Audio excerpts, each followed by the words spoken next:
vamos a comenzar entonces nuestro estudio del libro del profeta Daniel. Espero que ya tengan sus Biblias abiertas en el libro de Daniel. Comenzamos por aquí. Libro del profeta Daniel, y nos ubicamos en el capítulo 1 del libro de Daniel. Lo primero que debemos conocer es cuál es el tema del libro de Daniel.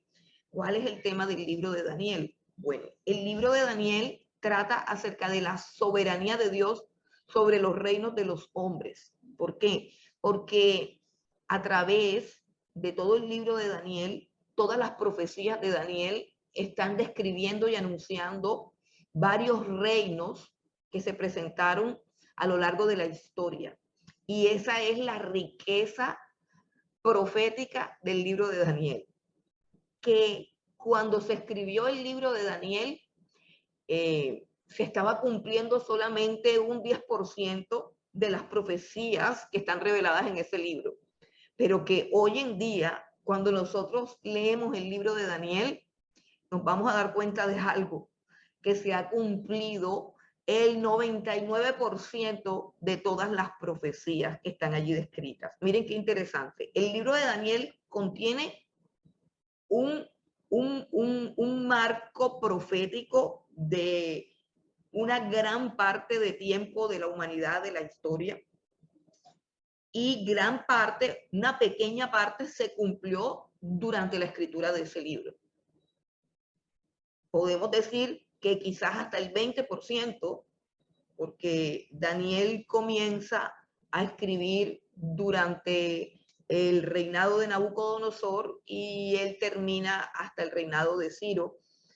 Y pues a través de todo eso, pues Daniel vio gran parte de las profecías cumplirse, de todas las profecías que Dios le dio, y eso equivaldría a algo así como un 20% de toda la revelación profética que Dios le dio a Daniel en ese libro. Pero nosotros que estamos leyendo el libro de Daniel ahora, vemos que se ha cumplido, hermanos, sin exagerar, el 99% de todos los eventos proféticos revelados en el libro de Daniel ya sucedieron. Solamente falta el 1%. Miren qué importante es tener en cuenta el libro de Daniel y estudiar el libro de Daniel. ¿Y qué es lo que nos muestra eso? O sea, el hecho de que Dios anuncie todo lo que va a suceder y que todo lo que Dios ha anunciado se ha cumplido casi en su totalidad. ¿Qué significa eso? Significa algo que es supremamente controvertido para algunos, pero supremamente consolador y esperanzador para otros que amamos y confiamos en Dios. Y es que Dios tiene el control del universo. Por ejemplo, nosotros aquí en Colombia estamos al filo de unas elecciones bastante traumáticas donde se está poniendo en juego el destino de nuestra patria, de nuestra nación. El destino que por las escrituras ya conocemos, pero que inmediatamente uno quisiera que las cosas mejoraran en vez de empeorar, y estamos viviendo unos momentos críticos. Bueno, el libro de Daniel nos da una perspectiva más allá de mirar solamente en lo pequeñito que es nuestro país, y nos da una perspectiva profética más grande, tanto geográficamente como históricamente, una perspectiva universal que hace que entendamos que Dios está sentado en su trono y que todo lo que Él hace, lo hace para su gloria. Y que los hijos de Dios podemos estar tranquilos, podemos estar seguros, podemos descansar, porque pase lo que pase, reine quien reine, el único y soberano Dios que controla el universo, que controla las naciones, que, como dijo el profeta Daniel, que quita y pone reyes, que muda los tiempos y las edades, ese es el Dios al cual le servimos. Y ese es el Dios que nos guarda, ese es el Dios que nos guía, ese es el Dios que nos ha redimido, ese es el Dios que viene pronto a buscarnos. Entonces, es un libro supremamente esperanzador, es un libro supremamente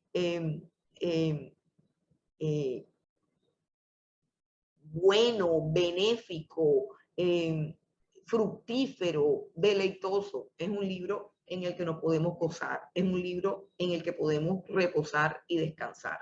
El tema del libro de Daniel es la soberanía de Dios sobre el reino de los hombres. Más allá de los reyes y de los gobernantes corruptos que se quieren aprovechar del poder por encima de ellos, Dios está sentado en su trono.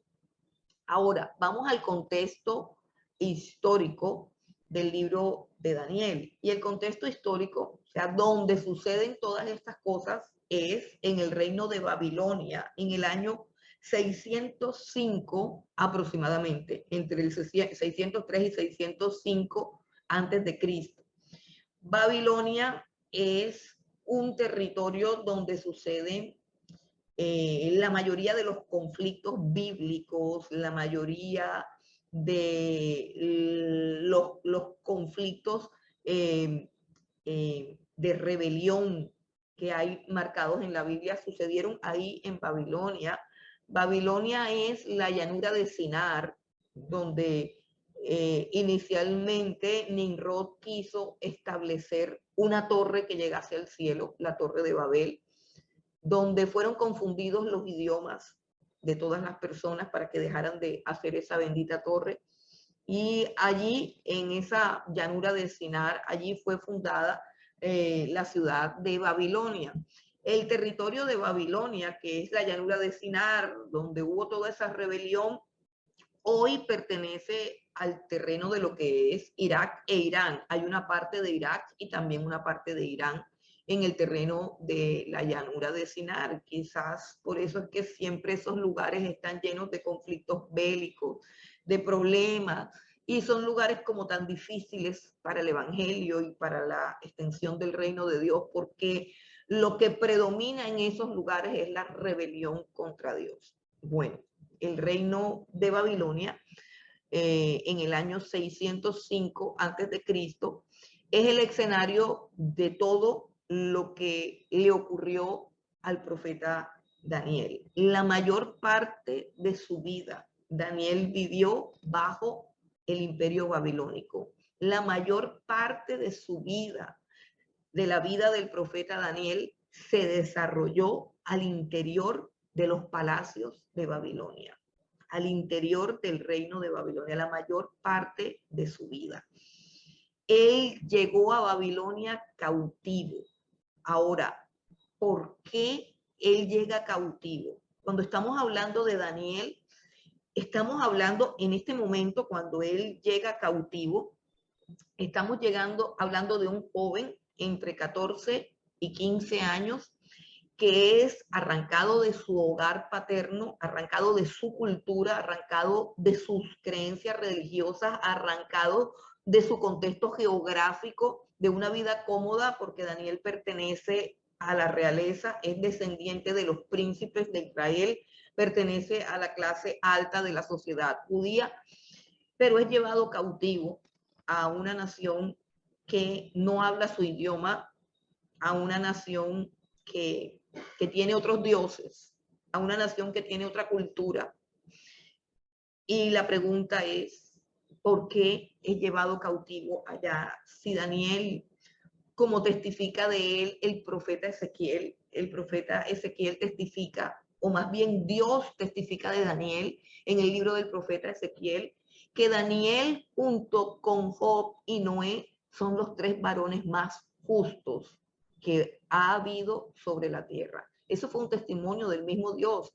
Cuando Ezequiel está clamándole a Dios para que tenga misericordia del pueblo de Israel, porque Dios lo va a entregar en manos precisamente de los babilonios. Cuando Ezequiel clama por misericordia, Dios le contesta, mira, ni que se pongan delante de mí estos tres varones, Daniel, Job y Noé. Dice, ellos por su justicia, o sea, eran los tres varones más justos, ellos por su justicia podrían librar solamente su vida.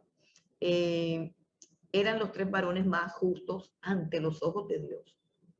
Ojo, ante los ojos de Dios. Cuán grande era el profeta Daniel, y de él que vamos a hablar. Cuán grande es este hombre, su vida, su carácter, sus reacciones, sus vivencias, sus experiencias, las decisiones que toma, la forma como se conduce, de verdad que son gloriosas, grandiosas.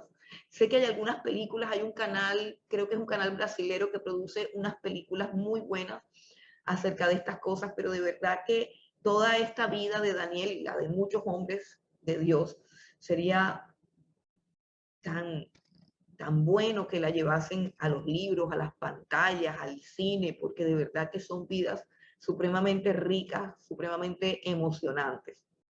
Entonces, continuamos con nuestra pregunta de por qué están cautivos, o sea, por qué Daniel llegó a estar cautivo en el imperio babilónico. Todo esto fue después de que Babilonia toma e invade a Jerusalén, a Israel. Para que de pronto tengamos un poco de contexto, hacemos un resumen rápido de la historia de Israel. La historia de Israel comienza cuando Dios llama a un hombre llamado Abraham. Y la Biblia dice en el capítulo 12, pero Dios le había dicho a Abraham, en el capítulo 12 de Génesis, pero Dios había dicho a Abraham, vete de tu tierra, de tu parentela, de la casa de tu padre, al lugar que yo te mostraré y haré de ti una nación grande y te bendeciré. Allí comienza la historia del pueblo de Israel. Y la Biblia nos enseña que Abraham era de Ur de los Caldeos. Y resulta que Caldea, escuche bien, Caldea es otra palabra para Babilonia, Caldea. Así que cuando la Biblia dice los caldeos, se refiere a los mismos babilonios. Es como decir estadounidenses y gringos. Es como decir israelitas y hebreos. Son nombres que se les dan al mismo grupo étnico, caldeos. Y la Biblia dice que Abraham era de Ur de los Caldeos, que allí nació, que allí creció y que su padre adoraba a los dioses de Ur de los Caldeos. Y de hecho, el llamado de Abraham en el libro del Génesis está consignado en el capítulo 12, que es el capítulo que sigue a la rebelión de la Torre de Babel. Así que Dios llama a Abraham de en medio del paganismo, de en medio de la rebelión. Y la fe de Abraham queda marcada en que a pesar de que Abraham ha nacido y ha crecido en un contexto netamente pagano, él le cree a Dios. Él cree en lo que Dios le dice y su fe se manifiesta en que él se levanta y comienza a caminar hacia esa tierra de la cual no tiene mapa, de la cual no tiene nombre, sino que Dios le dice, yo te la mostraré. Es decir, levántate, deja todo, deja tu cultura, deja tu nación, deja tus creencias, deja tu familia, deja todo y camina. La promesa es, yo haré de ti una nación grande y te bendeciré. Y recuerden que Abraham, además de que era un pagano, de que adoraba a dioses falsos, Abraham como hombre tenía cierta frustración y era que él no había podido tener hijos. Y Dios le está diciendo, no que va a tener un hijo, le está diciendo, voy a hacer de ti una nación grande. Así comienza la historia del pueblo de Israel. Comienza con un hombre que le cree a Dios. Pero este hombre, Abraham, camina, nace su hijo Isaac. Isaac tiene unos mellos, Jacob y Esaú. Esaú vende su primogenitura y el menor hereda la bendición. Y luego de Jacob nacen los 12 patriarcas que van a ser los padres de las 12 tribus de Israel, pero le tienen envidia al menor porque el menor de ellos, que es José, es el hijo favorito de Jacob, porque es el hijo de la mujer que él amaba, que era Raquel, mientras que los otros son los hijos de la mujer que le impusieron, que fue Lea. Entonces hay como una inclinación de Jacob hacia su hijo José que despierta la envidia de sus hermanos, terminan vendiendo a José, lo venden como esclavo para Egipto. Ya conocemos toda la historia. Allí él pasa una cantidad de sufrimientos una cantidad de vicisitudes, pero no deja nunca de confiar en Dios, no se amarga, no acumula rencor en su corazón. Luego viene el momento de Dios para su vida y Dios lo bendice, le da sabiduría, le da la capacidad de entender y descifrar sueños, y a través de toda esta sabiduría, él termina siendo el hombre más importante de Egipto, el gobernador de Egipto. Era el segundo después de Faraón y es el que trae prosperidad o más bien salvación a toda la humanidad en una hambruna que también fue ordenada soberanamente por Dios. Y gracias a esa hambruna, los hermanos de José, los hijos de Jacob, llegan a Egipto a buscar comida y allí se da esa reconciliación, se da ese encuentro y José logra, por su influencia y por su poder y autoridad que tiene sobre Egipto, logra cederle un terreno, una tierra llamada la tierra de Gosén, que queda cerca a Egipto, a su familia, a sus hermanos, y allí ellos llegan a Egipto y ahí se quedan en Egipto 400 años, se multiplican, crecen, etcétera, etcétera, hasta que finalmente llega el momento de que Dios cumpla sus promesas, y la Biblia dice que Dios los ve ahí en la esclavitud, porque después de que muere José, se levanta un faraón que no se acuerda de quién es José, que no le importa quién es José, y empieza a darse cuenta que ellos son muy numerosos, que son muy fuertes, que se multiplican muy rápido. Entonces comienzan a ultrajarlos, a esclavizarlos, a maltratarlos. Y bueno, en esa época Dios llama a Moisés. Y luego Moisés es el gran libertador por el poder de Dios. Dios en Moisés saca al pueblo de Israel de la esclavitud, lo conduce por el desierto. En el desierto sucede algo bien importante, y es que en el desierto Dios establece un pacto con Israel, que es el pacto que domina todo el Antiguo Testamento, que es el pacto mosaico, que es el pacto de la ley. Dios le da a Israel la ley, Dios le entrega a Israel los mandamientos a través de Moisés, les entrega sus estatutos, los constituye como nación.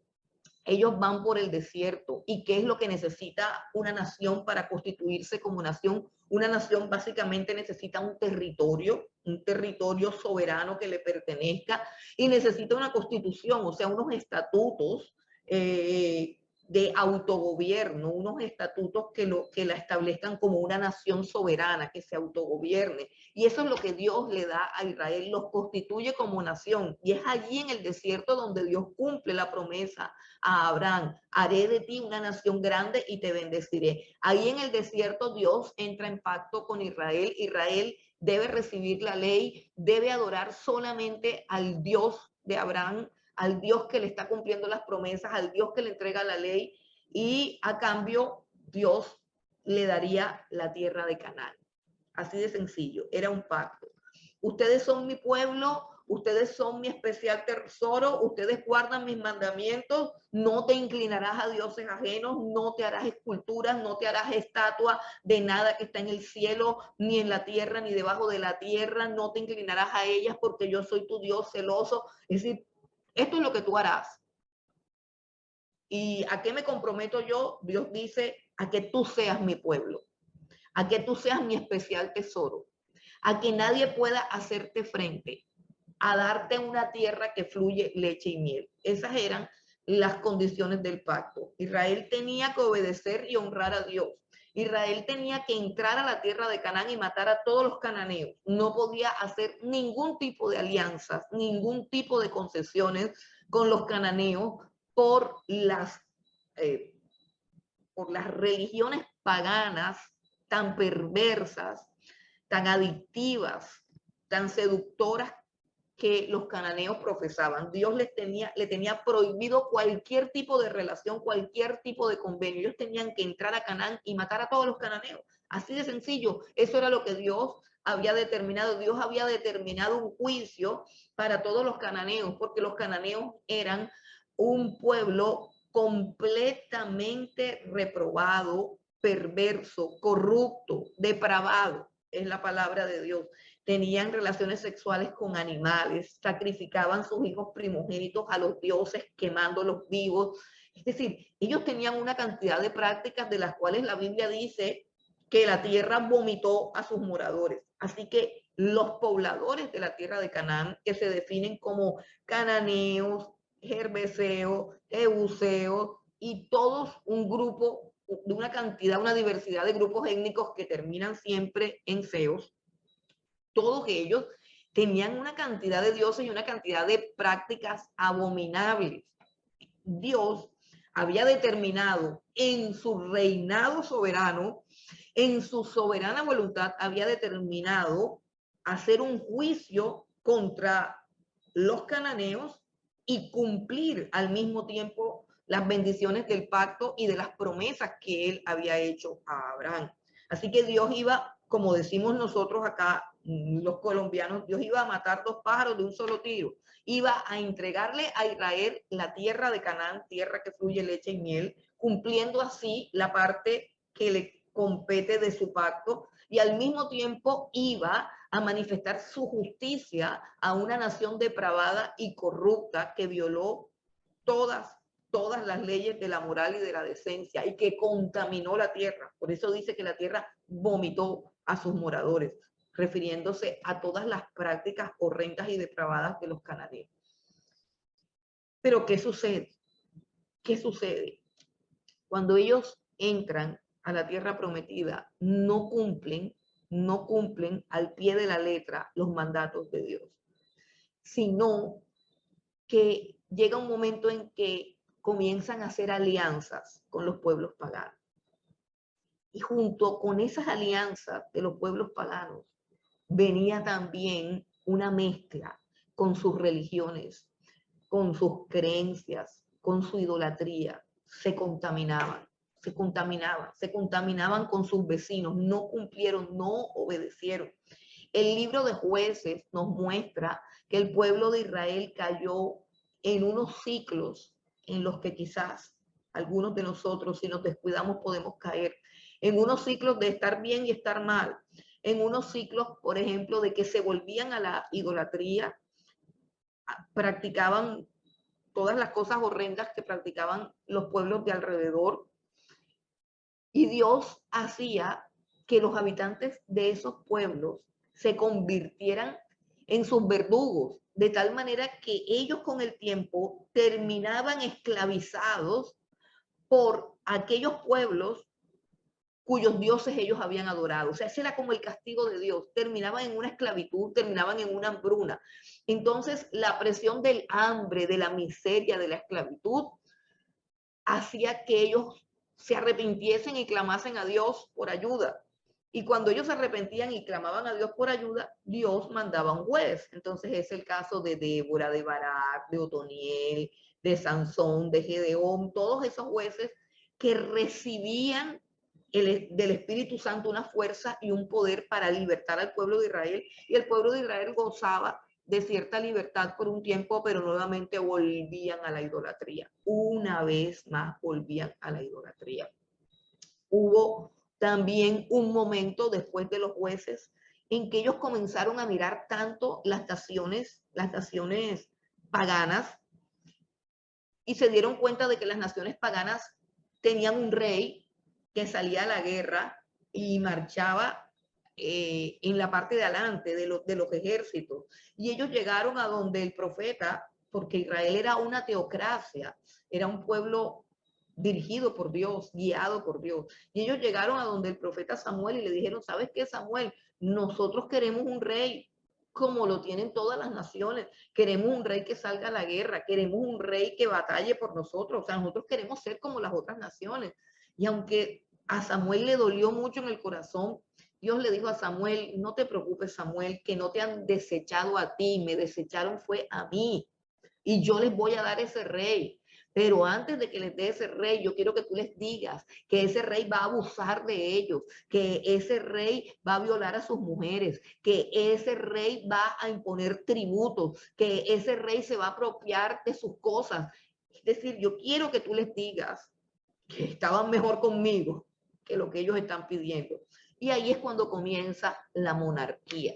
La monarquía comienza con Saúl, un rey que es un total desastre, ¿cierto? Y que llega a ser también tan pagano, perdona a los impíos, no obedece a Dios, en fin, llega un momento en que Dios lo desecha. Dios desecha a Saúl y se levanta el rey David, un hombre conforme al corazón de Dios, entre comillas, porque conocemos todas las fallas morales del rey David, pero aún así era un hombre que amaba y temía a Dios. Luego el rey David tuvo un hijo y aquí es donde comienza la causa, porque estamos recordando todas estas cosas, haciendo un resumen rápido para llegar a la respuesta de por qué Daniel está cautivo en Babilonia. Y esta es la respuesta. Cuando sube al trono el rey Salomón, a diferencia de su padre David, el rey Salomón fue un diplomático. Mientras David era un guerrero que peleaba con todo el mundo, que derribaba naciones, que derribó a los filisteos, a los enemigos más terribles de Israel, Salomón era un hombre diplomático, con una capacidad para relacionarse con todo el mundo, con un carisma social, con una inteligencia y una sabiduría. Recuerden que eso fue lo que él le pidió a Dios cuando Dios le dijo, pídeme lo que tú quieras, y él dijo, sabiduría. Y esa sabiduría lo convirtió en el hombre más rico del planeta Tierra, en el hombre más sabio de todos los reyes de la Tierra, en el hombre más amado, en el hombre más popular, en el hombre más admirado. Y él llegó a relacionarse con todos los reyes del mundo, por ejemplo, con el rey de Egipto, con el rey de Siria, con el rey de Tiro, con el rey de Sidón. Y el sueño de él o el propósito de él fue hacer un gran templo para Dios, porque el rey David lo quiso hacer, pero Dios no lo dejó porque las manos de David estaban llenas de mucha sangre de personas que habían matado, que él había matado. Entonces Dios le dijo, será tu hijo Salomón. Entonces Salomón se tomó tan a pecho esto de la construcción del templo de Dios y quiso que fuese el templo más lujoso, más despampanante, más costoso. Y él comenzó a importar madera de regiones como Tiro, como Sidón, empezó a importar oro, empezó a importar caballos, y en todas esas importaciones, en todas esas alianzas que establecía con los reyes de su alrededor, resulta que también hubo matrimonios. Por decir algo, cuando él tenía una importación grande con el rey de Egipto para, digamos que consolidar esa relación con él, porque todo el mundo quería ser amigo de Salomón, le mandaba a una de sus hijas por esposa, o sea, como si fuera parte del regalo, como si fuera parte de la paga, como si fuera como una muestra adicional o gratis. Y el hombre se llenó de mujeres. 600 mujeres, 700 mujeres, la verdad yo no las he contado, sé que es una suma astronómica y escandalosa, las mujeres de Salomón, pero fueron la perdición, porque Salomón comenzó a hacerle altares a los dioses de esas mujeres. Y ahí es donde comienza la corrupción de Israel. A la muerte de Salomón, el reino se divide. ¿Por qué? Porque las tribus del norte están hastiadas de que Salomón ha puesto demasiados impuestos para poder mantener los lujos de la nación y específicamente los lujos del templo. Esa es una de las cosas que suceden en las iglesias que se preocupan mucho por el templo. Cuando una iglesia se preocupa mucho por el lujo del templo, tiene que recaudar mucho dinero y en conclusión tiene que adulterar la palabra y pedir dinero y pedir dinero y pedir dinero. Y la iglesia se convierte en un negocio. ¿Por qué? Porque se preocupan mucho por la construcción de los templos. Y esa fue la ruina de Salomón, la construcción de un templo tan costoso que lo llevó a tener relaciones comerciales, afectivas, sexuales, políticas y religiosas con gente de otras naciones. Ahí comienza la ruina de Israel, el reino se divide a la muerte de Salomón, su hijo Roboam. Roboam sube al trono, pero las tribus del norte, las 10 tribus del norte, se rebelan, se dividen y se establece un reino de Israel al norte, cuya capital es Samaria, y un reino de Israel al sur, cuya capital es Jerusalén. Allí, cuando está el reino dividido, las 10 tribus del norte son las primeras en corromperse totalmente y en abandonar los principios de la religión judía o de la fe judía como tal, porque ellos hacen lugares de culto exclusivos para ellos. ¿Por qué? Porque el lugar de culto establecido para todo judío está en Jerusalén, o sea, en el reino del cual se han apartado, que es el reino del sur. Entonces ellos al norte, para que la gente no se vaya para el sur, establecen unos lugares de culto y hacen unos becerros, o sea, unos lugares de culto 100% paganos. Y bueno, viene un juicio de Dios sobre sus vidas. Dios levanta al reino de Asiria y los asirios invaden las tribus del norte o el reino del norte y prácticamente el reino del norte deja de ser pueblo de Dios y queda solamente el reino del sur, que es la tribu de Judá, la tribu de Benjamín, y su capital es Jerusalén. Eso es lo que queda de Israel, eso es lo que queda como pueblo de Dios como tal. Pero allí también comienzan a verse los mismos problemas de idolatría, comienzan a edificar estatuas, comienzan a levantar en monumentos a dioses paganos, a dioses extranjeros, comienza la corrupción y bueno, toda esta corrupción está plasmada en todos los libros de los profetas. De hecho, el libro de Ezequiel es un libro que muestra todas las abominaciones y las cosas que hacen los sacerdotes judíos al interior del templo, que adoran al sol, que adoran a Tamuz, que hacen las mismas cosas. Por ejemplo, el libro de Jeremías dice que las mujeres judías le hacen tortas a la reina del cielo, que es la diosa Semiramis, que fue una de las primeras deidades de la religión babilónica en la Torre de Babel. Bueno, en fin, llega un momento de corrupción y comienzan los profetas a anunciar juicio, anunciar juicio, anunciar juicio. Hermanos, desde el profeta Isaías hasta el último de los profetas anunciando el juicio. Y finalmente es durante el ministerio profético de Jeremías y Ezequiel que Babilonia, el reino de Babilonia se levanta. En ese momento el imperio que está controlando la mayor parte del mundo es el imperio asirio, pero Babilonia comienza a crecer y derrota al imperio asirio y Babilonia se convierte ahora en el nuevo imperio mundial que controla toda la tierra y entra en Jerusalén. Y lo primero que hace alrededor del año 603 antes de Cristo, lo primero que él hace es llevarse una comitiva de judíos.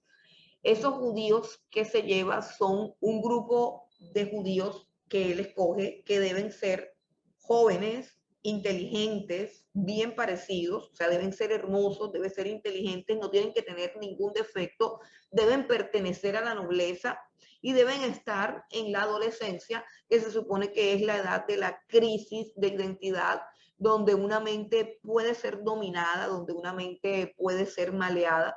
Entonces, Daniel hace parte del primer grupo que es llevado cautivo a Babilonia para presentarse ante Nabucodonosor. Entonces, ahora sí vamos a introducirnos al libro de Daniel. Ya tenemos un pequeño contexto histórico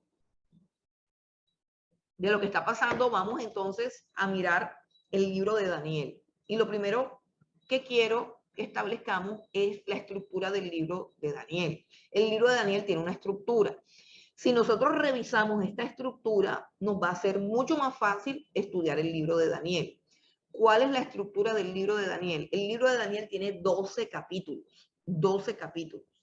La mitad, o sea, los 6 primeros capítulos, son un compendio de la vida del profeta Daniel. O sea, cuenta la vida de Daniel desde que llega como un adolescente cautivo al palacio de Babilonia hasta cuando es un anciano que es metido en el foso de los leones. Recuerdan, porque esa es un evento supremamente famoso en la vida de Daniel, cuando él lo condenan a morir en el foso de los leones, pero Dios se glorifica en su vida. Entonces, todo ese compendio de la vida de Daniel, desde sus 14 o 15 años, cuando llega cautivo a Babilonia, hasta sus 90 y pico de años aproximadamente, cuando está encerrado en el foso de los leones, todo ese compendio de su vida se desarrolla del capítulo 1 al capítulo 6. Entonces podemos decir que el capítulo 1 al capítulo 6, o la primera parte del libro de Daniel, comprende la biografía de Daniel. Y la segunda parte del libro de Daniel contiene los sueños, las visiones, las profecías que él recibió durante su vida allí. Es decir, la primera parte del libro es un compendio de sus vivencias y la segunda parte del libro es un compendio de sus mensajes. O sea que no hay una cronología. ¿Por qué? Porque los mensajes de Daniel o las profecías de Daniel que están del capítulo 7 al capítulo 12, las recibió en los tiempos que están descritos en el capítulo 1 al capítulo 6. Podemos decir que es un anexo, que es un compendio. Los capítulos 7 al 12 contienen las profecías, los capítulos 1 al 6, la historia de la vida de Daniel. Esta estructura es muy sencilla, es muy simple, pero es necesario que se la aprenda. Entonces, ¿usted qué va a hacer? Usted de tarea va a leer todo el libro de Daniel, pero va a identificar estas dos partes, del 1 al 6, su biografía, del 7 al 12, sus profecías. Bueno, entonces vamos a iniciar con el capítulo 1 de Daniel. Es decir, la primera parte del libro de Daniel, que contiene ¿qué cosa? La biografía de Daniel. Entonces, la primera parte narra cómo él llega a Babilonia. Tiene un título, el capítulo 1. Hoy vamos a estudiar todo el capítulo 1, si Dios no los permite, no creo, imposible. Si Dios no creo que podamos estudiar el capítulo 2, pero hoy vamos a estudiar el capítulo 1, que es una tremenda introducción a este libro. El capítulo 1 se llama Jóvenes Cautivos. Vamos a leer Daniel, capítulo 1, del 1 al 6. Dice la palabra del Señor. En el año tercero del reinado de Joacín, rey de Judá, vino Nabucodonosor, rey de Babilonia, a Jerusalén y la sitió. Y el Señor entregó en sus manos a Joacín, rey de Judá, y parte de los utensilios de la casa de Dios, y los trajo a tierra de Sinar, a la casa de su Dios. Y colocó los utensilios en la casa del tesoro de su Dios. Y dijo el rey a Aspenaz, jefe de sus eunucos, que trajese de los hijos de Israel, del linaje real de los príncipes, muchachos en quienes no hubiese tacha alguna, de buen parecer, enseñados en toda sabiduría, sabios en ciencia y de buen entendimiento, e idóneos para estar en el palacio del rey, y que les enseñase las letras y la lengua de los caldeos. Y les señaló el rey ración para cada día de la provisión de la comida del rey y del vino que él bebía, y que los criase 3 años para que al fin de ellos se presentasen delante del rey. Entre estos estaban Daniel, Ananías, Misael y Azarías, de los hijos de Judá. Ok, ¿qué tenemos aquí? El libro de Daniel, aunque es la historia literal de la vida de Daniel y de lo que le sucede, es al mismo tiempo una parábola de lo que puede sucederle a la iglesia en estos tiempos. ¿En qué sentido? ¿Qué es lo que tenemos aquí? Tenemos aquí a Nabucodonosor, que es el hombre más poderoso de la tierra. En ese momento histórico tiene dominio sobre todas las civilizaciones, está reinando sobre todos los pueblos, ha invadido todos los pueblos, pero no es un hombre, escuche bien, no es un hombre que quiera por la fuerza hacer que las personas cambien sus criterios o sus creencias. Es un hombre supremamente civilizado y supremamente inteligente que tiene un plan para fortalecer su reino y para fortalecer su imperio y para fortalecerse él mismo. Él no es el hombre más importante de la tierra porque sea un bruto, porque sea un salvaje, porque sea un déspota. No, el hombre es un gran estratega militar, pero es un hombre supremamente inteligente y supremamente sabio. ¿Qué es lo que él quiere cuando invade una civilización o cuando invade un pueblo o una nación? ¿Qué es lo que él quiere? Él quiere absorber esa cultura y al mismo tiempo quiere implantar su ideología sobre las mentes débiles que él saca de esa cultura. Es decir, ¿a quiénes se trae él? Se trae a los jovencitos que han podido disfrutar de una muy buena educación, es decir, a jóvenes que conocen todo lo que su cultura ha podido darles y brindarles, que han gozado de la mejor educación, pero que al mismo tiempo están en una etapa crítica porque están en la adolescencia.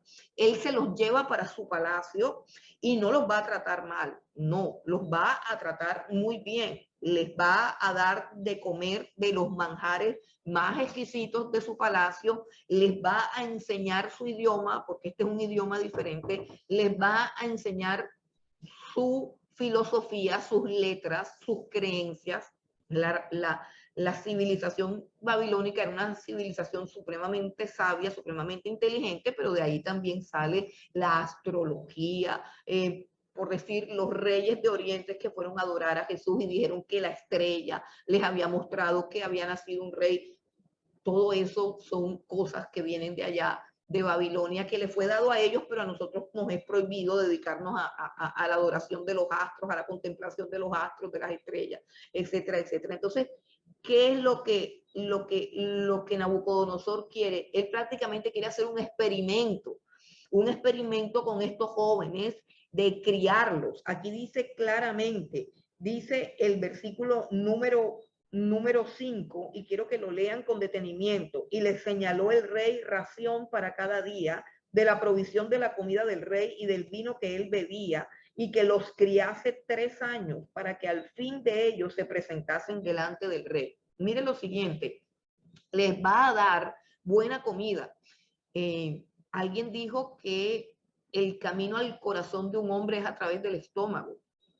Alimentar a una persona con platos exquisitos y deleitosos y permitir que esa persona esté siempre de banquete en banquete es una manera muy fácil, perdón, de dominarla.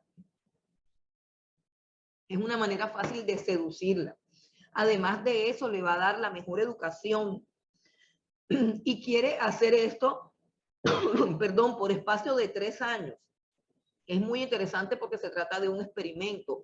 Hay un hombre que ha sido delegado, un hombre que tiene la competencia y la capacidad para velar para que este experimento se lleve a cabo correctamente y se complete el resultado que Nabucodonosor quiere. Este Aspenaz es un hombre de confianza, es el jefe de los eunucos y su misión es hacer que estos muchachos coman bien, no solamente para que estén fuertes, no solamente para que estén sanos, no solamente para que estén vigorosos, sino también para que estén contentos.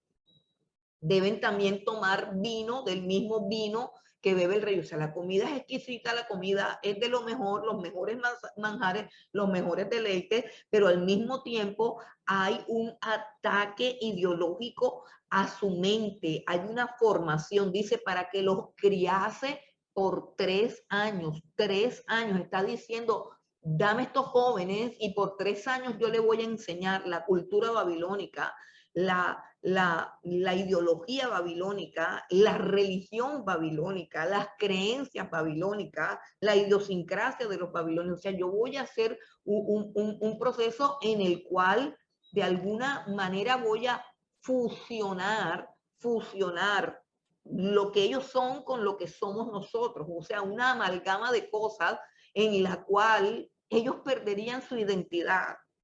De eso se trata.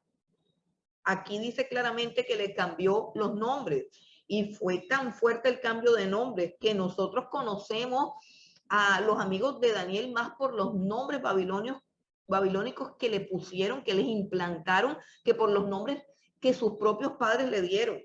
A Daniel por lo menos le pusieron Belsasar y esos nombres tenían que ver con la adoración a sus dioses. Uno de los dioses babilónicos era el dios Belsasar, es un nombre que tenía que ver con Dios, mientras que con el Dios de Babilonia, mientras que Daniel significa Dios es mi juez y es un nombre que tiene que ver con el Dios de Israel. Así que ahí hay un ataque a qué? A la identidad de estos jóvenes como judíos, a la identidad de ellos como pueblo de Dios. Entonces, es importante que nosotros entendamos que el panorama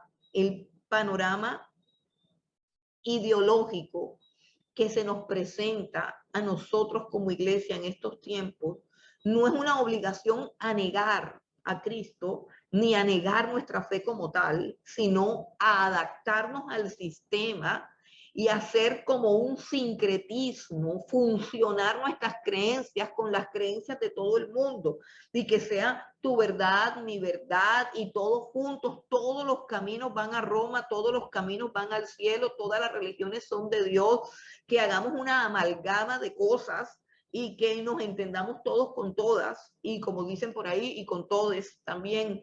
Es decir, que no se trata de que neguemos a Cristo como tal, sino de que simplemente nos mezclemos, de que simplemente aceptemos la mezcolanza de creencias, es decir, que así como leo la Biblia, yo me lea libros de humanismo, libros de confesión positiva, libros de positivismo, libros de cosas. Por ejemplo, veía yo a un par de pastores que se estaban graduando en un instituto de coaching. Eso del coaching es algo que vino del mundo, ¿cierto? Entonces, una de las preguntas que yo me hago, yo personalmente me la hago con base en lo que la Biblia dice y con base en mi experiencia personal, como una persona que ha tenido un llamado, porque el llamado es una experiencia única y personal con Dios, es una experiencia clara, íntima, personal y determinante. Es decir, yo puedo tener muchas crisis en mi vida, yo puedo tener crisis de depresión, de cansancio, de decepción, de desánimo, puedo tener una cantidad de crisis, pero yo no puedo nunca olvidar el hecho de que Dios me hizo un llamado y que tengo claro a qué me llamó y que aquello a lo cual Dios me llamó es lo que soy y es lo que tengo que hacer hasta que me muera. Entonces, yo no entiendo cómo alguien que ha sido llamado por Dios y que Dios le ha dado una investidura pastoral y que ha sido un pastorado reconocido, aceptado, confirmado y avalado por la misma iglesia y respaldado por el mismo Dios, vaya a recibir un título de coaching. Esa parte yo no la entiendo, pero de eso se trata de que nos adaptemos a lo que hay alrededor, de que nos adaptemos al mundo. Ese es el plan, de que tengamos un lavado cerebral donde no parezcamos que desentonemos, o sea, que no desentonemos con el mundo, que al contrario, que encajemos perfectamente bien en el sistema. Vamos a mirar cómo reaccionó Daniel, un joven de 14 años, cómo reacciona ante un palacio lujoso, un joven que es arrancado de sus padres, que es arrancado del palacio, que es arrancado de su posición, de su idioma, de sus creencias, de su vida de fe, arrancado abruptamente, llevado a un palacio. Ahora le muestran todos los lujos del palacio, ahora le muestran los manjares más deleitosos y el mejor vino. ¿Cómo reacciona un joven ante semejante lavado de cerebro? ¿Cómo pudo Daniel entender y comprender que su identidad y que su fe estaba siendo atacada. Vamos a leer el versículo 8 al 13. Dice, y Daniel propuso en su corazón no contaminarse con la porción de la comida del rey, ni con el vino que él bebía. Pidió, por tanto, al jefe de los eunucos que no se le obligase a contaminarse. Y puso Dios a Daniel en gracia y en buena voluntad con el jefe de los eunucos. Y dijo el jefe de los eunucos a Daniel, temo a mi señor el rey, que señaló vuestra comida y vuestra bebida, pues luego que él vea vuestros rostros más pálidos que los de los muchachos que son semejantes a vosotros, condenaréis para con el rey mi cabeza. Entonces dijo Daniel a Melzar, que estaba puesto por el jefe de los eunucos sobre Daniel, Ananías, Misael y Azarías, te ruego que hagas la prueba con tus siervos por 10 días y nos den legumbres a comer y agua a beber. Compara luego nuestros rostros con los rostros de los muchachos que comen de la ración de la comida del rey y haz después con tus siervos según veas. Bueno, para que nosotros entendamos un poco mejor la decisión de Daniel y hacia dónde va él, tenemos que recordar algo. Y es que Dios, junto con las leyes, junto con los 10 mandamientos, le dio al pueblo de Israel unas leyes ceremoniales, unas leyes de fiestas. Toda la vida del pueblo judío estaba regida por la ley de Dios. No era solamente los 10 mandamientos, era, por ejemplo, la forma en que se cocinaba, estaba regida por la ley. En la ley habían instrucciones de cómo cocinar un cabrito, o sea, de qué manera se cocinaba el cabrito y de qué manera era imposible cocinarlo porque era pecaminoso. Había una lista de los animales que se podían comer y de los animales que no se podían comer. Había una lista de las fiestas que se tenían que celebrar. Había una lista de las texturas de las telas con las que ellos podían vestir. Toda la vida de Israel estaba regida por la palabra de Dios. Eso significaba que un judío tenía una cultura 100% centrada en la Torá, 100% toda, su comida, su bebida, su ropa, sus costumbres, su fiesta, su folclore, todo había sido legislado por Dios. Y eso era lo que lo hacía un judío. En especial, la comida de los judíos, los animales que él tenía prohibido comer, eran sumamente importantes porque esa dieta era como una pared, así lo llama el apóstol Pablo en la carta a los Efesios, era una pared que dividía a los judíos de los paganos. Por eso un judío nunca comía con un pagano. ¿Por qué? Porque lo que comía un pagano era abominación para el judío. El judío no ofrecía los animales, número uno, no comía todos los animales, y número dos, los animales que comía eran ofrecidos al Dios de los judíos, al Dios de Israel. Pero ¿qué sucedía, por ejemplo, con la carne de los babilonios? Número uno, ellos tenían multitud de dioses y con toda seguridad también sacrificaban sus animales y los ofrecían a esos dioses. Pero ellos no tenían las restricciones de que había algunos animales que no se comían. Es decir, la parte de las carnes era muy diferente el menú judío al menú babilónico. Pero el menú judío era lo que determinaba la pureza ceremonial del judío. Era lo que determinaba su identidad como pueblo santo y apartado. Daniel entendía eso desde chiquito. Eso lo hacía diferente. Eso hacía que no pudiese encajar con los demás. Eso mantenía a los niños judíos jugando entre ellos y no con niños paganos. Y todo este asunto de la comida de los judíos fue determinada por Dios para eso, para salvaguardar la pureza del pueblo. No que la comida los contaminara, no, sino que a través de esta reglamentación ellos permanecían apartados como un pueblo santo, como un pueblo apartado.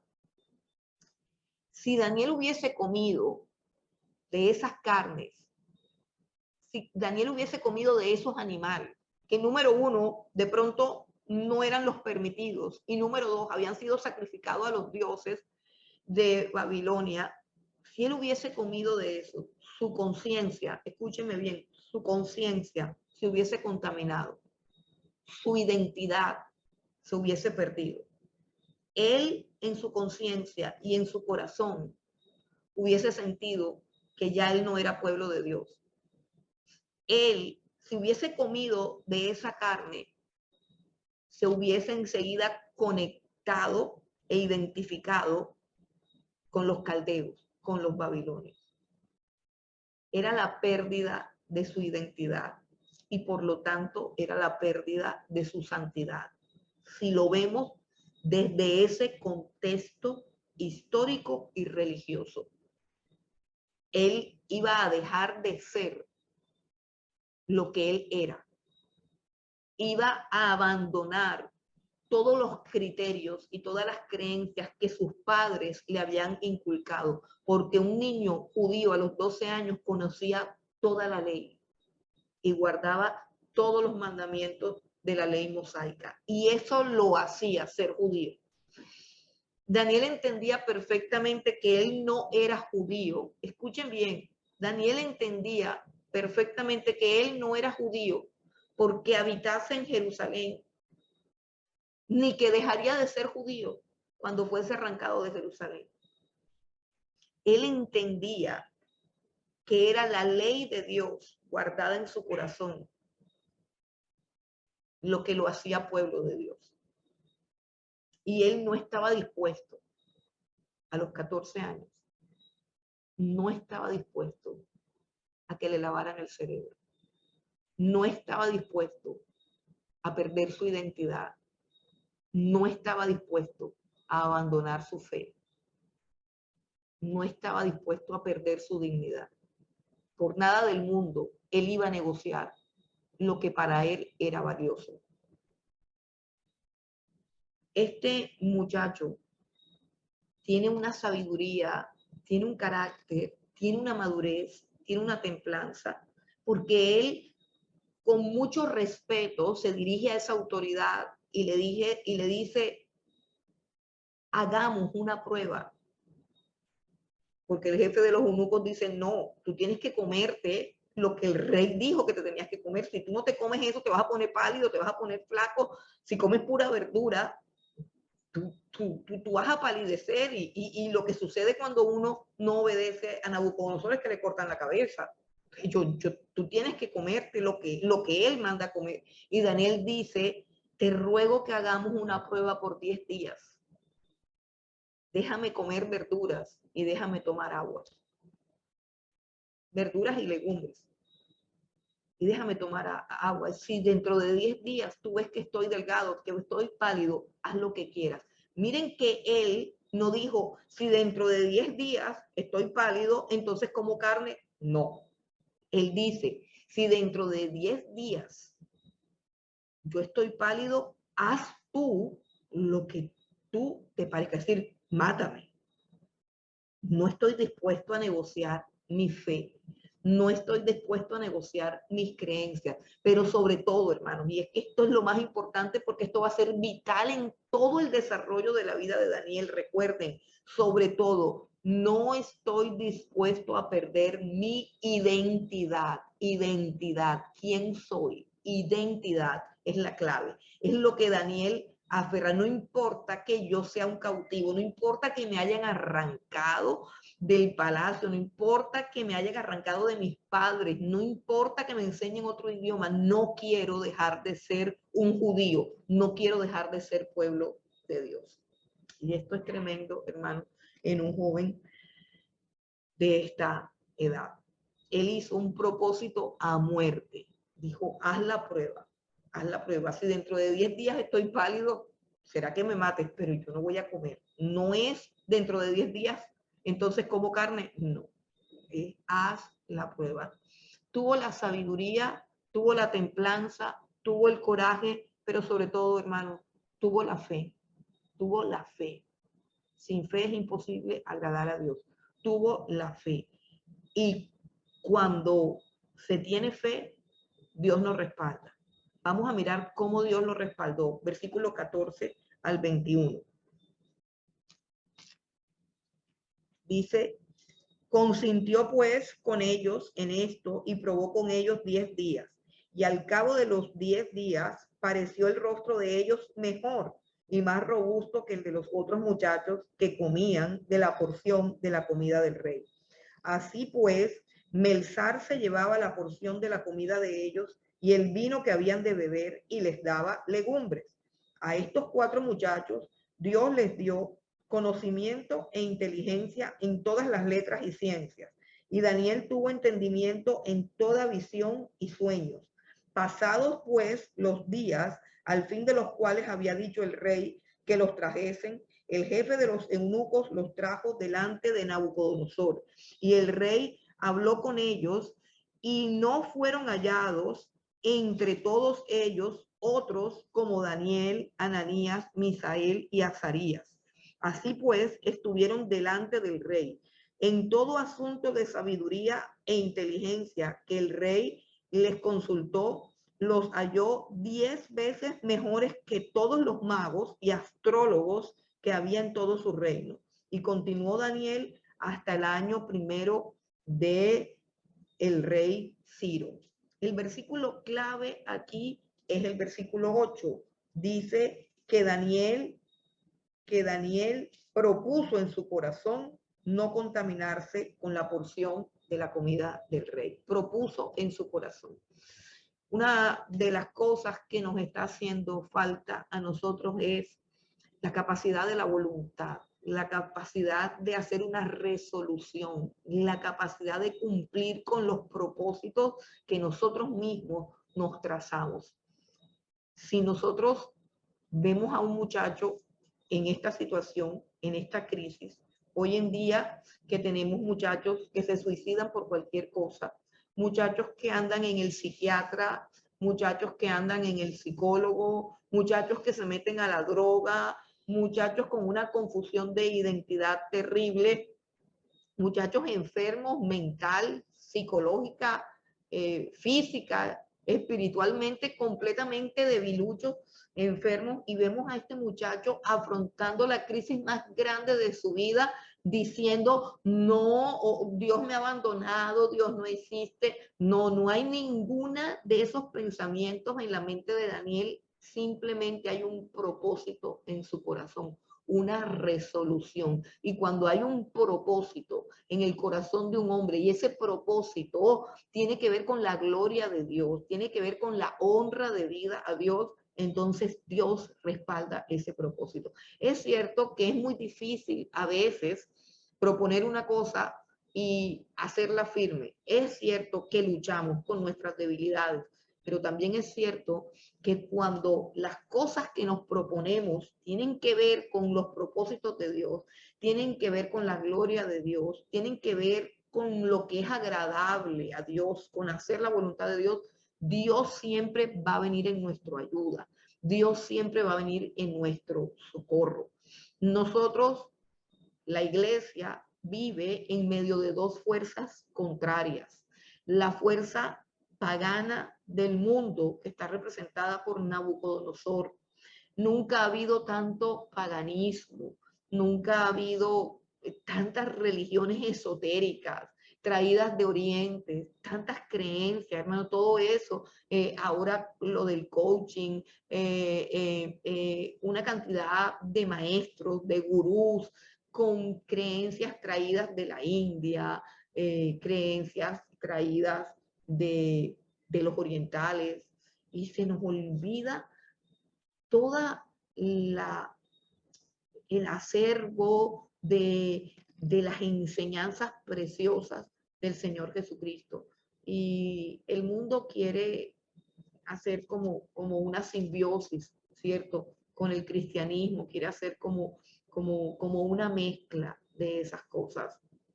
Y se nos olvida, hermanos, que nosotros aquí no podemos encajar, no podemos encajar. Si usted quiere encajar en esta tierra, usted va a perder su identidad. Y en el libro de Daniel, el tema de la identidad es supremamente importante. ¿Sabe por qué es importante su identidad? Cuando uno pierde la ciudadanía, pierde los derechos de ser ciudadano de esa ciudad, de ese país, ¿cierto? Igual cuando vamos a un país, carecemos de una cantidad de derechos que solamente podemos conseguir cuando logramos obtener la ciudadanía. Y la ciudadanía tiene que ver con qué, con la identificación. Todos tenemos un documento de identidad, una cédula, una tarjeta de identidad, un pasaporte. Todos tenemos un documento de identidad y ese documento de identidad dice de qué país somos originarios. ¿Cuál es el país donde están nuestros derechos? ¿Cuál es el país que está obligado a ampararnos y a socorrernos? Si perdemos nuestra identidad como pueblo de Dios y asumimos la identidad de esta tierra, si somos simplemente colombianos, si somos simplemente chilenos, si somos simplemente venezolanos, pues todo lo bueno que suceda con esos países nos va a amparar, pero ojo, también todo lo malo. Pero la Biblia dice que nosotros somos real sacerdocio, nación santa, pueblo adquirido por Dios. Real sacerdocio, nación santa. Aquí en esta tierra somos peregrinos y extranjeros.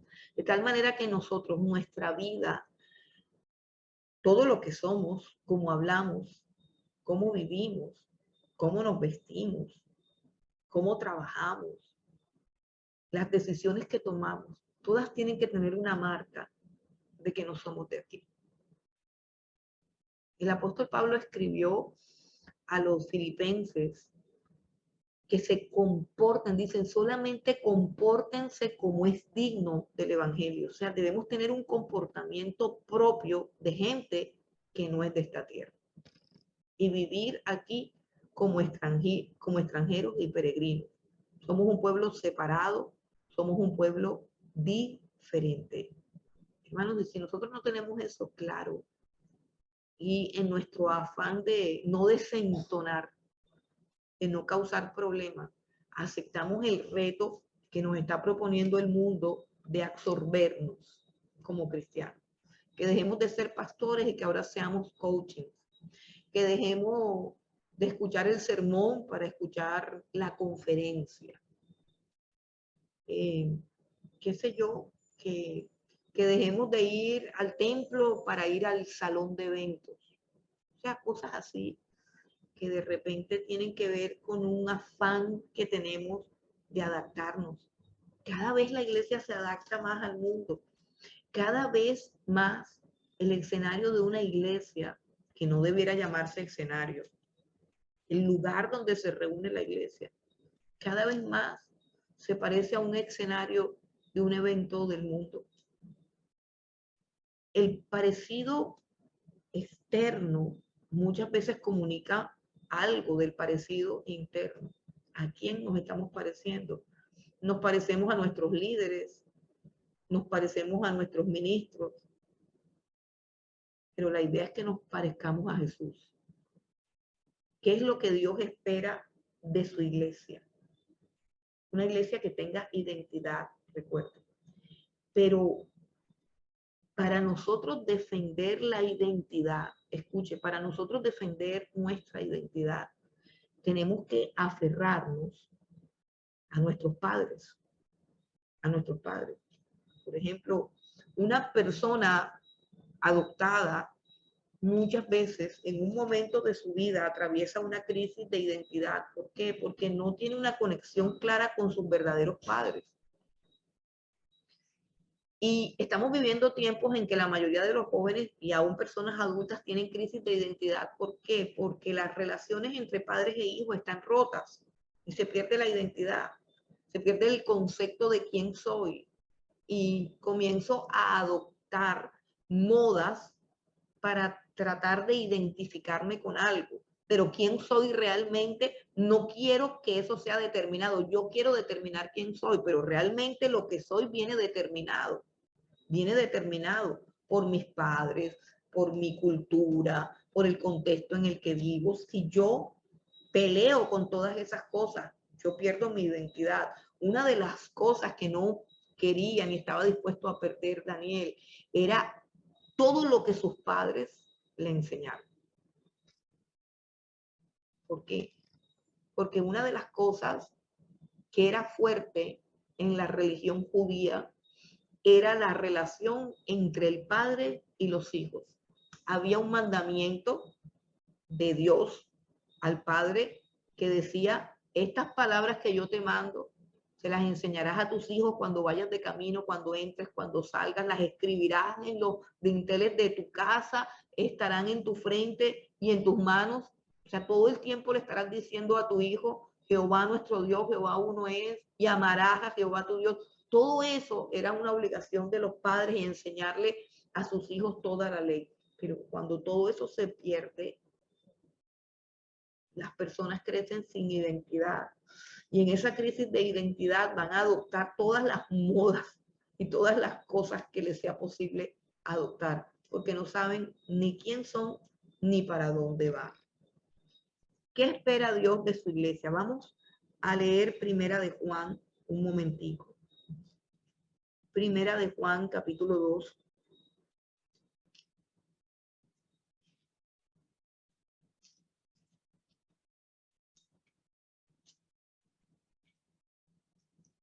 Versículo 14. Primera de Juan, capítulo 2, versículo 14, dice lo siguiente.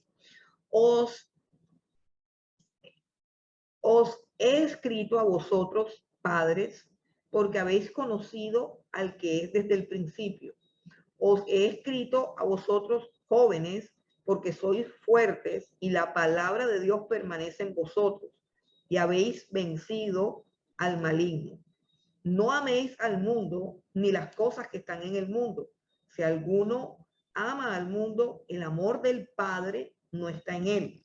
Porque todo lo que hay en el mundo, los deseos de la carne, los deseos de los ojos y la vanagloria de la vida, no proviene del Padre, sino del mundo. Y el mundo pasa y sus deseos, pero el que hace la voluntad de Dios permanece para siempre. No sé si usted logra ver el concepto de padres y el concepto de hijos. Dice, les he escrito a ustedes, padres.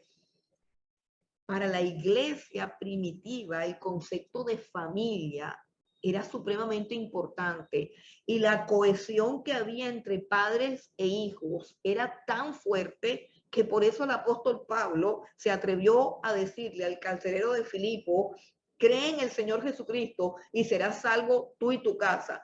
Y así tal cual, cuando el carcelero de Filipo se lleva a Pablo y a Silas para su casa a vendarle las heridas, así también dice que toda la familia del carcelero, la esposa y los hijos, todos estaban allí, todos participaron de vendarle las heridas, todos escucharon el evangelio de Pablo y todos se convirtieron y todos fueron a la iglesia como una familia.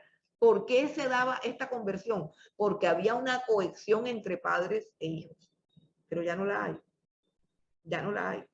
Ahora ya no se puede hacer realidad eso de que si un padre de familia se convierte a Cristo, todos sus hijos se van a convertir. No. ¿Por qué? Porque ahora hay un espíritu de rebelión entre padres e hijos en el que el hijo se goza en llevarle la contraria al padre.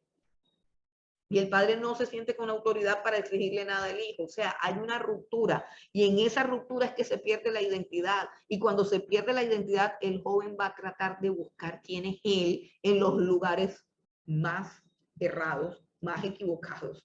Y se pierde, el joven se pierde porque no hay respuesta para quién soy. ¿Por qué? Porque él la busca donde no la debe buscar, porque no hay un padre ahí al lado.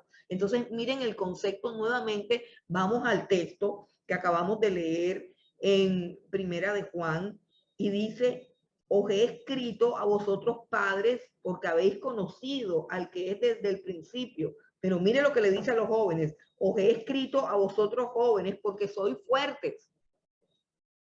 Os he escrito a vosotros jóvenes porque sois fuertes.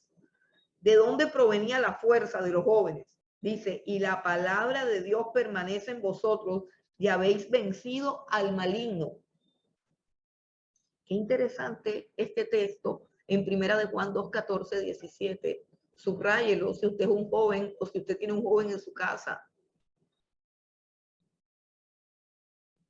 ¿Conoce usted un joven que sea fuerte y que la palabra de Dios more en su corazón?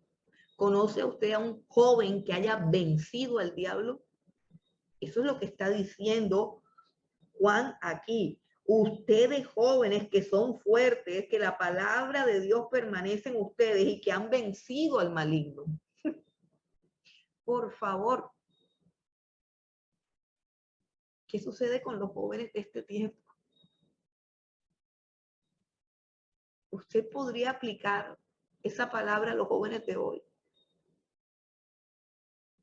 que se suicidan porque tienen depresión, que tienen depresión porque no saben por qué tienen depresión, porque la novia los dejó, porque se les dañó el celular, porque el papá se separó de la mamá. Aún no solamente los jóvenes, los adultos. ¿Será que somos fuertes? ¿Será que la palabra de Dios mora en nosotros? ¿Será que hemos vencido al maligno? Yo creo que Daniel tenía estas tres características. Era joven, era fuerte, la palabra de Dios moraba en su corazón y él ya había vencido el maligno. Nabucodonosor no contaba con eso.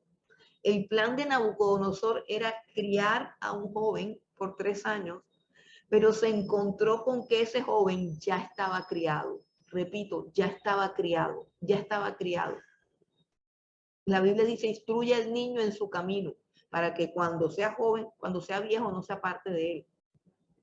Pero hay algo importante que dice, instruye al niño, al niño, al niño. Nosotros al niño solamente le compramos muñecos, le compramos juguetes. Yo veo niños que llegan a la escuela dominical con muñecos, con juguetes. No, señora, a la escuela dominical no se llega a jugar, a la escuela dominical se llega a aprender la palabra de Dios, palabra que debe ser enseñada por los padres, no por los maestros de escuela dominical, sino por los padres. El problema es que no estamos instruyendo al niño, queremos instruir al joven, al adolescente, como Nabucodonosor. Llegamos tarde a la formación de nuestros hijos, porque empezamos a inculcarle valores y principios cuando son unos adolescentes y ya el diablo y la internet han hecho su labor de pequeñitos. Niños que se pasaron todo el tiempo viendo programas de televisión con muñequitos que usted desconoce, con juegos en el celular que usted desconoce. Y luego cuando son adultos, cuando son, ¿qué adultos? Adolescentes, usted no sabe qué pasó con el niño, porque usted desobedeció, usted no instruyó al niño, usted simplemente le dio de comer, usted simplemente lo vistió, pero se le olvidó enseñarle la palabra de Dios. Se le olvidó decirle día y noche, cuando saliera, cuando entrara. El niño recibe la palabra de Dios, el adolescente no. El niño recibe la palabra de Dios. Jesús dijo, dejen que los niños vengan a mí, porque de ellos es el reino de los cielos y no se lo impidan. Y nosotros lo impedimos, comprándole muñecos, comprándoles juguetes, dándoles celulares, proveyéndoles cuentos bobos, impidiendo que conozcan la Biblia, que conozcan la Escritura. Y luego cuando se la queremos enseñar, ya es demasiado tarde, aprendieron otra Biblia, mientras usted estaba ocupado. Y el resultado es que no tienen identidad. Van a la iglesia y solamente saben brincar y cantar música rock. el rock de la iglesia, las canciones de la iglesia y todo lo que cantan es mentira. Ellos ni lo viven. Cantan cosas que no sienten y cantan cosas que no viven y cantan cosas que ni siquiera entienden. Ni son fuertes, ni tienen la palabra dentro, ni han vencido al diablo. Antes el diablo y el mundo los ha vencido a ellos. Esta es la generación que se suicida, que se droga, que fornica, que le gusta la danza, que le gustan las luces de colores, que terminan siendo coaching. En fin. ¿Qué es lo que nos están enseñando hoy? El ataque es a la ideología. Y una iglesia analfabeta bíblica, una iglesia que no tiene cómo defenderse, ideología de género, todas estas son planes para la destrucción de la identidad del verdadero creyente. La ideología de género, ¿cierto? Para los que no saben si son hombres, si son mujeres, que se sienten de una forma u otra. ¿Por qué? Pues porque no hubo una instrucción. La destrucción de la familia, el feminismo, o sea, la mujer que debe comportarse como un hombre y abandonar su rol de madre y de esposa, el aborto, despreciar a una criatura, la vida no tiene ningún valor, la eutanasia, los viejos son un estorbo, vamos a salir de ellos, en fin, toda una descomposición moral que quieren que recibamos como algo normal, como algo que sencillamente está bien. Y la pregunta es si nosotros como iglesia, estamos formados, estamos capacitados para tomar decisiones drásticas ante la amenaza que se avecina. Una amenaza que, repito, primero es ideológica. ¿Qué haremos cuando comiencen a impedirnos que prediquemos la palabra de Dios? ¿Estaremos dispuestos a morir como estuvo dispuesto Daniel? Y no solamente en este caso a los 14 años, sino que vamos a ver la misma decisión repitiéndose a lo largo de su vida. Un hombre de un carácter supremamente fuerte y supremamente íntegro. Cuando pienso en Daniel, en su juventud, en su integridad, en su fuerza mental, espiritual, física, Daniel dice en el capítulo 2, Dios me ha dado fuerza y sabiduría. Es supremamente fuerte, emocional y físicamente supremamente fuerte, a pesar de que solo come legumbres y solamente toma agua. Pero a pesar de muchas más cosas, hermano, cuando Dios dice que Daniel es uno de los 3 hombres más íntegros, más justos que ha existido sobre la tierra, hay que pensar por qué. Y saben, cuando leemos esto, cuando leemos este capítulo 1 de Daniel, hay un tema un poco doloroso y vergonzoso que la Biblia no trata acerca de todo lo que le pasó a Daniel. Y es lo siguiente, y es que Daniel no solamente fue arrancado de su hogar, de su cultura, de su tierra, de su comodidad, de su grupo de amigos, de su escuela, del barrio donde jugaba. No solamente fue arrancado de ahí y llevado a una nación completamente extraña, sino que también fue sometido a un proceso traumático, altamente traumático. Porque Daniel fue llevado a la corte de los eunucos, y los eunucos eran hombres que eran castrados, a fin de que pudiesen estar en el palacio y que el rey no tuviese temor de que a causa de la hermosura de ellos, porque eran bien parecidos, la reina o alguna de sus concubinas fuese a tener relaciones con ellos. Así que estos muchachos que estaban en la corte de los eunucos pasaron también por una experiencia supremamente traumática. Y se necesita que nos sentemos a pensar de dónde sale la fuerza, las ganas de vivir, la salud mental, la fortaleza emocional, la fe, la entereza de carácter para todo lo que hace Daniel, a pesar de todo lo que le ha pasado. ¿De qué manera nos ve Dios a nosotros, a esta generación de gente tonta y pusilánime de la cual yo también soy parte? ¿De qué manera nos verá Dios? A nosotros que lloramos por bobadas, que nos decepcionamos por todo, que nos desanimamos por todo, que tiramos la toalla por todo, que entramos en crisis por todo, la era de la depresión. La pregunta es, ¿qué nos está pasando? ¿Qué le pasó a la humanidad?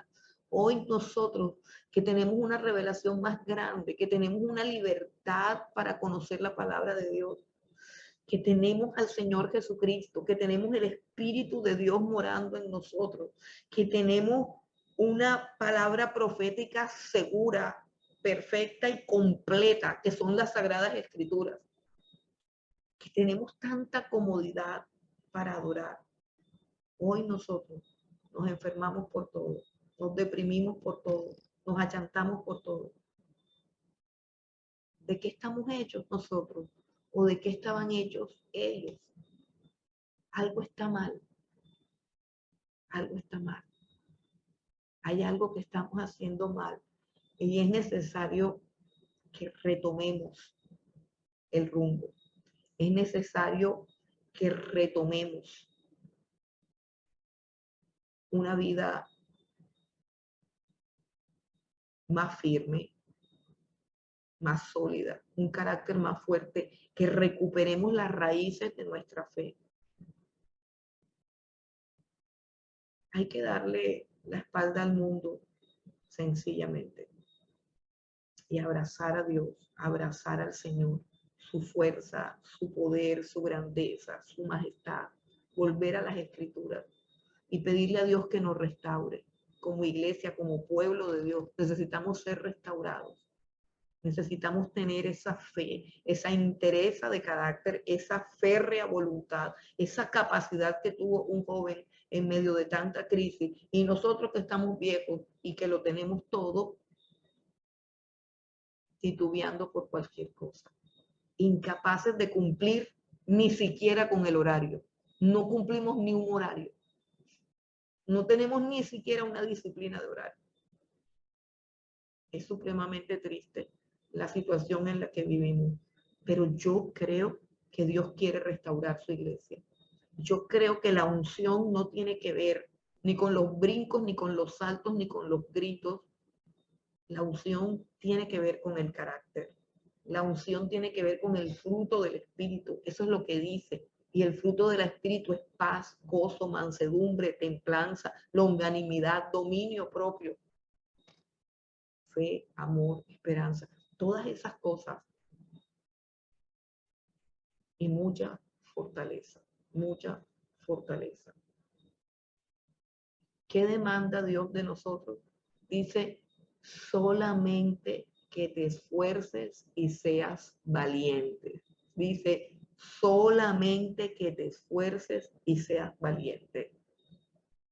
Esforzados y valientes. Eso es lo que Dios quiere de su pueblo. Que defendamos nuestra fe y que nos apartemos del mundo.